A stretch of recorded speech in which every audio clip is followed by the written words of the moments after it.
কেরলের নাম বদলে এবার কেরালাম। সেবাতীর্থে প্রথম বৈঠকে রাজ্যের প্রস্তাবে সায় কেন্দ্রীয় মন্ত্রিসভার। পশ্চিমবঙ্গ নিয়ে প্রশ্নের মুখে জবাব এড়ালেন রেলমন্ত্রী। ভোটের মুখে কেরলের নাম বদল, পশ্চিমবঙ্গের নাম বদল নয় কেন? প্রশ্ন তুলে কেন্দ্রকে আক্রমণে মুখ্যমন্ত্রী।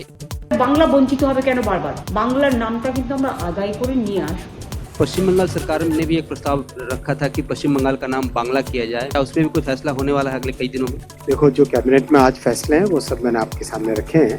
সিইও দপ্তরে শুভেন্দু, জুতো দেখে তৃণমূলপন্থী বিএলওদের চোর চোর স্লোগান। সব ছবি তোলা থাকছে, মে মাসে একদম উল্টো করে ঝোলানো হবে। অন্য রাজ্য থেকে বিচারক আনতে ভাষা নিয়ে সমস্যা হতে পারে সওয়াল কল্যাণের। পশ্চিমবঙ্গ, বিহার, উড়িষ্যা আগে অখণ্ড ছিল, তাদের পশ্চিমবঙ্গ নিয়ে ধারণা আছে বললেন সিজেআই। এসআইআর এ বিচারকরা সক্রিয় হতেই কোটে কোটে বোমাতঙ্ক, নজর কমিশনের। সুরক্ষার আশ্বাস সরকারের। কেন্দ্রীয় বাহিনী আসার আগেই কলকাতায় বোমা গুলি। সন্ধে 6টায় দেখুন শুভ্রজিতের সঙ্গে। একা কমিশনে আস্থা নেই, রাজ্যতে আসা হতো। এসআইআর কলহতে বিরক্ত আদালত, বিচার বিভাগ নিল তালিকার রাশ হাতে। এবার কি খুলে যাবে সুষ্ঠু ভোটের পথ? যুক্তিতক্ক সন্ধে 7টায়।